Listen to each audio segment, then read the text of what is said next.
Hello दोस्तों, आप सभी लोगों का स्वागत है आपके अपने यूट्यूब चैनल नौकरी की तलाश में। दोस्तों, आज हम लोग पढ़ने जा रहे हैं रेशियो एंड प्रोपोर्शन, बोले तो अनुपात और समानुपात। रेशियो एंड प्रोपोर्शन हम लोग ऐसे आज पढ़ेंगे कि कुछ होता ही नहीं है, एकदम इतना बेसिक से हम लोग पढ़ेंगे हर एक बात को समझते हुए कि आपको भी लगेगा कि पढ़ाने वाला इंसान ऐसा होना चाहिए, जो हम आप लोगों का भी पढ़ाएंगे। ठीक है, तो आइए, सबसे पहला नंबर बात यह है कि एसएससी की अगर तैयारी करते हैं उसके लिए भी ये काफ़ी फायदेमंद होगा। इसके बाद अगर अगर आप रेलवे का तैयारी करते हैं उसमें भी इसका फायदा है। बैंक का तैयारी करते हैं उसमें भी इसका फायदा है। सीडीएस और स्टेट एग्जाम का तैयारी करते हैं तब पर भी आप लोग को इसमें बहुत फायदा ही देगा। ठीक है, आज हमारा जो है थ्योरी का पार्ट 1 होगा, यानी कि हम लोग पहले जो है रेशियो एंड प्रोपोर्शन में थ्योरी पढ़ेंगे, उसके बाद हम लोग क्वेश्चन आंसर पढ़ाएंगे। ठीक है, और हम लोग स्टार्ट कर रहे हैं एकदम बेसिक से, इतना बेसिक से कि कुछ होता ही नहीं है। आप लोगों के सामने ऊपर हेडिंग डाला हुआ है अनुपात और समानुपात, जिससे हम लोग इंग्लिश में कहते हैं रेशियो एंड प्रोपोर्शन। ठीक है, सबसे पहले हम लोग समझते हैं कि अनुपात होता क्या है। अनुपात, सबसे पहले हम लोगों को समझना क्या है कि अनुपात होता क्या है। अनुपात अनुपात के बारे में पहले हम लोग समझते हैं, इसी को हम लोग इंग्लिश में कहते हैं क्या, तो रेशियो कहते हैं। ठीक है, अनुपात अनुपात पहले हम लोग समझते हैं किससे कहते हैं। दो समान राशियों के बीच तुलनात्मक संबंध को हम लोग अनुपात कहते हैं। अनुपात का सिंबल हमारा ये होता है, अनुपात का सिंबल। ठीक है, इस तरह से हम लोग अगर दो डॉट लगा दे ऊपर नीचे तो ये हमारा अनुपात कहलाता है। ठीक है, अगर ये हमारा अनुपात है, यानी कि ये अनुपात का चिन्ह है, तो अगर ये अनुपात का चिन्ह है तो इस अनुपात के पहले अगर ए लगा दे, इसके बाद बी लगा दे, तब इससे हम लोग ए अनुपात बी पढ़ेंगे। ठीक है, और अनुपात का मतलब बट्टा होता है। जब अनुपात का मतलब बट्टा होता है तो ए रेशियो बी को हम लोग ए बट्टा में बी भी लिख सकते हैं, इसमें कोई दोहराए की बात नहीं होना चाहिए। अगर हम लोग ए बट्टा बी लिख सकते हैं तो क्या इससे हम लोग ए अनुपात बी तो लिख सकते हैं, एकदम सही बात है, इसमें कोई दोहराए की बात नहीं है। तो आप लोग इस बात को ध्यान में रखिएगा। अब आइए हम लोग थोड़ा सा नजर डाल लेते हैं प्रोपोर्शन क्या होता है, बोले तो समानुपात क्या होता है। हालांकि पहले हम लोग जो है समानुपात पढ़ेंगे, उसके बाद हम लोग समानुपात पढ़ेंगे। थोड़ा सा हम लोग उसको भी समझ लेते हैं। समानुपात, यह समानुपात क्या होता है। समानुपात, इसी को हम लोग कहते हैं इंग्लिश में प्रोपोर्शन। क्या कहते हैं, तो प्रोपोर्शन कहते हैं। यह प्रोपोर्शन का जो है ना, समानुपात का हमारा सिंबल कुछ इस तरह का होता है।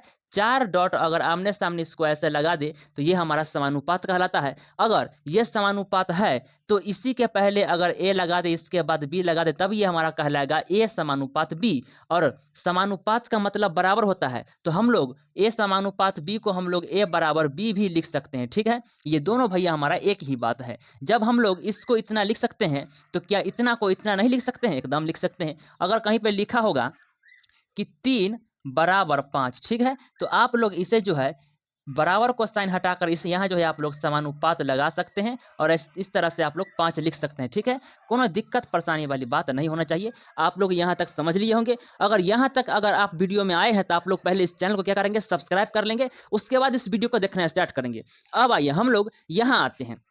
अगर कहीं पे लिखा हुआ है 3:5, तो आप लोग इसे जो है 3/5 लिख सकते हैं। अगर कहीं पे लिखा हुआ है 7/5, तो इसे आप लोग जो है 7:5 लिख सकते हैं। ऐसा इसलिए कि अगर अनुपात का मतलब बट्टा होता है तो बट्टा का मतलब भी अनुपात होता है। इस बात को आप लोग ध्यान में रख लीजिएगा। आइए इससे आगे हम लोग कुछ और सीखते हैं। पहले हम लोग बोर्ड को जो है भैया साफ कर लेते हैं।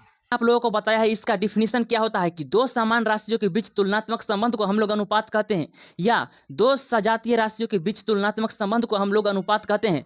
अब यहाँ पर बात आता है कि दो समान राशि मतलब क्या। मान लिया जाए कि एक राम व्यक्ति है, दूसरा हमारा श्याम व्यक्ति है। ठीक है, राम के पास 10 रुपया है और श्याम के पास 20 रुपया है। अब हमसे कह दिया जाए कि दोनों का अनुपात में अनुपातिक मान बताइए कि अनुपातिक मान क्या होगा। जैसे ही हमसे अनुपातिक मान पूछा है ना, ये देखिए अनुपातिक मान निकालने के लिए इसको हम लोग लिखेंगे 10 रुपया, बीच में लगाएंगे अनुपात का साइन, यहाँ लिखेंगे 20 रुपया। ठीक है, अब देखिए ये 20 रुपया से 20 रुपया, सॉरी रुपया से रुपया हमारा कट गया और 1 शून्य से 1 शून्य हमारा कट गया, ये हमारा आ गया 1:2 आ गया। अब आप लोग कहेंगे कि भाई आपने रेशियो में कैसे इसको काट दिया, जरा हमें बेसिक से समझाइए। आइए इसका हम लोग बेसिक एकदम बेसिक समझते हैं। देखिए हमें कहा गया है कि दोनों का अनुपातिक मान बताइए, तो हम लोग ऐसे लिख सकते हैं 10 रुपया अनुपात 20 रुपया। ठीक है, कोई दिक्कत परेशानी वाली बात नहीं है। हमने आपको थोड़ा देर पहले बताया है कि अनुपात का मतलब बट्टा होता है, तो क्या हम 10 रुपया को ऐसे लिखकर, अनुपात का मतलब बट्टा होता है, ये हमारा बट्टा में नीचे आ जाएगा, तो ये हमारा होगा क्या, 20 रुपया होगा। ठीक है, रुपया से रुपया गया, एक शून्य से एक शून्य घट गया, क्या बचा, 1/2 बचा। 1/2 को हम लोग क्या, 1:2 नहीं लिख सकते हैं, इसको हम लोग 1:2 लिख सकते हैं। ठीक है, कोई दिक्कत परेशानी नहीं है, थोड़ा सा बेसिक यही आप लोगों को जानना था, हमने यहाँ पे इसको शॉर्टकट मार दिया था। ठीक है, आइए इससे आगे हम और कुछ समझते हैं। अब आइए हम लोग सीखते हैं अनुपात निकालना। अनुपात कैसे निकाला जाता है, अनुपात बोले तो अनुपात कैसे निकालते हैं, अनुपात कैसे निकालते हैं। हम लोग अनुपात निकालना सीखते हैं, जरा ध्यान दीजिएगा। अनुपात कहने का मतलब क्या है कि मान लिया जाए कि किसी व्यक्ति के पास 40 रुपया रहा होगा, किसी व्यक्ति के पास 50 रुपया रहा होगा, किसी व्यक्ति के पास 60 रुपया रहा होगा। अब हमसे कहा जाए कि इस व्यक्ति का अनुपातिक मान हमें बताइए, तो 40 रुपया ऐसे लिखेंगे, इसका यहाँ अनुपात का साइन ऐसे लगाएंगे, उसके बाद लिखेंगे 50, अनुपात का साइन ऐसे लगाएंगे, उसके बाद लिखेंगे 60। ठीक है, अब हमें देखना है कि 40, 50, 60 ऐसे कौन सा संख्या 12 से 12 होगा जो इन सबको काट देगा बड़ी आसानी से। देखिए ना, 10 से हमारा गया 6 बार में 60, 50 गया 10 से 5 बार में, और 40 गया हमारा 4 बार में। इसका अनुपातिक मान आ गया 4:5:6 आ गया इसका निकल के अनुपातिक मान। ठीक है, अब आइए इसी में हम लोग कुछ आगे और सीखते हैं। आगे हमारा अगला कंसेप्ट क्या है, आगे हमारा अगला कंसेप्ट ये है कि मान लिया जाए ऐसा कुछ रहता कि बताइए 50 पैसा, 50 पैसा, चाहे इसको ऐसे मान लीजिए 100 पैसा, 100 पैसा और 50 पैसा का अनुपातिक मान, अनुपातिक मान, अनुपातिक मान क्या होगा, अनुपातिक मान क्या होगा। ठीक है, अब यहाँ पर ध्यान दीजिए, देखिए यहाँ पर भी पैसा, यहाँ पर भी पैसा, दोनों राशि समान है, इसीलिए करेंगे क्या, इस 100 रुपया 100 पैसा को इधर लिखेंगे, इसको अनुपात में लाना है मान, तो इसको हम लोग ऐसा यहाँ पैसा लिखेंगे, यहाँ रेशियो का साइन लेंगे, ये हमारा 50 है ना, तो यहाँ 50 लिखेंगे, ये हमारा पैसा यहाँ पे ऐसा आ जाएगा। ठीक है, पैसा से पैसा खत्म, एक शून्य से एक शून्य खत्म, 5 से 1 बार में, 5 से ये जाएगा हमारा 2 बार में, ये हमारा आ गया 2:1 का रेशियो हमारा आ गया। ठीक है, अब आइए इसी में कुछ ऐसा रहता बदलाव, ऐसा कुछ रहता बदलाव कि बताइए 5 रुपया, 5 रुपया, ठीक है, थोड़ा सा सही करके 5 रुपया को लिखते हैं, 5 रुपया और 50 पैसा का अनुपातिक मान बताइए कि क्या होगा। तब देखिए यहाँ पर मामला हमारा गड़बड़ है, मामला गड़बड़ कहाँ पर है, ये देखिए रुपया में है 5 और ये देखिए पैसा में है 50, या तो पैसा को रुपया में कन्वर्ट कर दीजिए या 5 रुपया को हम 50 पैसा में कन्वर्ट कर देंगे। देखना है कि दोनों में आसान किससे होगा कन्वर्ट करना, तो रुपया को पैसा में कन्वर्ट करना आसान होगा। यहाँ पर जरा ध्यान दीजिएगा, 1 रुपया में होता है 100 पैसा, 1 रुपया में, 1 रुपया में होता है 100 पैसा, कितना पैसा, तो 100 पैसा होता है। ठीक है, तो 5 रुपया में, तो 5 रुपया में भैया हमारा क्या होगा, तो 500 पैसा होगा, कितना होगा, तो 500 पैसा होगा। तो इस 5 रुपया को हटाकर सीधा के सीधा हम लोग 500 पैसा को यहाँ बैठा देंगे। ठीक है, तो लीजिए हमने यहाँ पे लगा दिया 500 पैसा, कोई दिक्कत परेशानी नहीं है। यहाँ लगाइए अनुपात का साइन, का है कि अनुपात में हमें इसका मान ही फाइंड करना है। अब देखिए यह 50 पैसा है ना, इस 50 पैसा को आप लोग ऐसे लिख सकते हैं, हालांकि आप लोग पैसा, पैसा का मतलब आप लोग एस भी लगा सकते हैं, इसमें कोई दिक्कत नहीं, एस फॉर पैसा ही होता है। ठीक है, अब देखिए पैसा से पैसा हमारा खत्म, 1 शून्य से 1 शून्य खत्म, और 5 से 1 बार में, और ये 5 से हमारा 10 बार में जाएगा, इसका रेशियो आ गया 10:1 आ गया हमारा इसका मान निकल के। ठीक है, अनुपातिक मान। अब आइए इससे आगे और बहुत सारा कंसेप्ट है, उसमें अगला कंसेप्ट हमारा क्या है उसको हम लोग बड़ी आसानी से सीख लेते हैं। हमारा अगला कंसेप्ट ये है कि मान लिया जाए, मान लिए लिया जाए कि कोई ऐसा संख्या है, संख्या या हमें चाहे ए अनुपात बी अनुपात सी का मान कुछ ऐसा दिया रहे कि मान लिया जाए कि ये 2 है, ये हमारा 3 है और ये हमारा क्या है, तो 4 है। अगर हमने इसके दी हुई राशि में किसी एक ऐसा संख्या से गुना कर दे, इसमें अगर हम लोग मान लेते हैं कि 3 से गुना कर दिए, तो बाकी जो 2 बचा राशि इसमें भी हमें 3 से गुना करना पड़ेगा।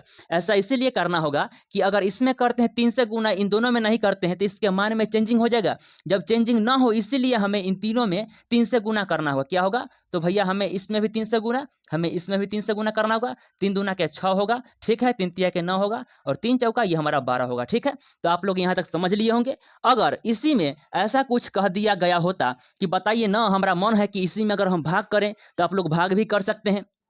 अगर मान लीजिए कि इसमें दी गई राशि में हम लोग बी के मान में हम लोग 4 से करेंगे भागा तो बाकी जो 2 बच गया राशि इसमें भी 4 से करना है भागा। अगर नहीं करेंगे तो इसके मान में चेंजिंग हो जाएगा, इसीलिए बाकी के सारे संख्या में समान संख्या से गुना या भाग कर सकते हैं, इसमें कोई दोहराए वाली बात नहीं है। ठीक है, तो आप लोग यहाँ तक समझ गए होंगे। अब आइए इससे आगे हम लोग अगला कंसेप्ट को समझते हैं। अगला कंसेप्ट हमारा क्या है, मान लिया जाए कि ये ए है, ये बी है और ये सी है। ए का मान हमें दे रखा है 4/6, ठीक है, कितना दे रखा है 4/6, और बी का मान हमें दे रखा है 3/12, ठीक है, और सी का मान दे रखा है 5/5 में कितना कहते हैं, तो ये यहाँ पे 3 दे रखा है। ठीक है, अब देखिए ये ए का मान है, ये बी का मान है, ये सी का मान है। ठीक है, सभी के सभी हमारा किस में है, तो फ्रैक्शन के रूप में है। कभी भी हमारा रेशियो का मान फ्रैक्शन के रूप में नहीं होता है।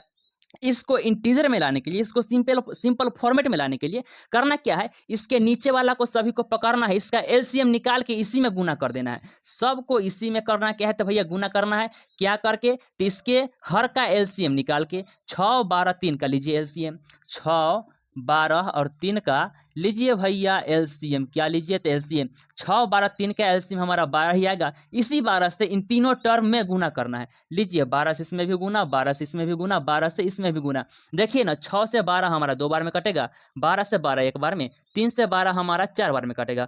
अब देखिए ऊपर से ऊपर गुना कीजिए, नीचे से नीचे कुछ बचल है तो गुना कीजिए, 9 है बचल तो छोड़ दीजिए, कोनो मतलब नहीं है। देखिए 4 दूना के 8, यहाँ लिख दीजिए 8, यहाँ लगाइए अनुपात का साइन। देखिए 3 कम 3 ही रहेगा, यहाँ लगाइए अनुपात का साइन। ये 5 चौका 20, यहाँ पे लिख दीजिए 5 चौका 20, नीचे में कुछ नहीं है तो इसको छोड़ दीजिए। अब देखना है कि तीनों की तीनों संख्या कोई एक ऐसा संख्या है जो तीनों के तीनों को काट दे एक साथ, नहीं, कोई नहीं ऐसा संख्या है। इसको करना क्या है कि इसको ऐसा ही छोड़ देना है। ये हमारा एबीसी का मान आ गया सिंपल फॉर्मेट में, बोले तो इंटीजर में आ गया निकल के। ठीक है, तो आप लोग यहाँ तक सीख लिए होंगे बड़ी आसानी से। तो आज की सेवा हम लोग यहीं पे समाप्त कर दो। अगर वीडियो अच्छा लगा हो तो आप लोग इसे सब्सक्राइब, लाइक, शेयर और कमेंट जरूर कर ले। Thank you very much all of you.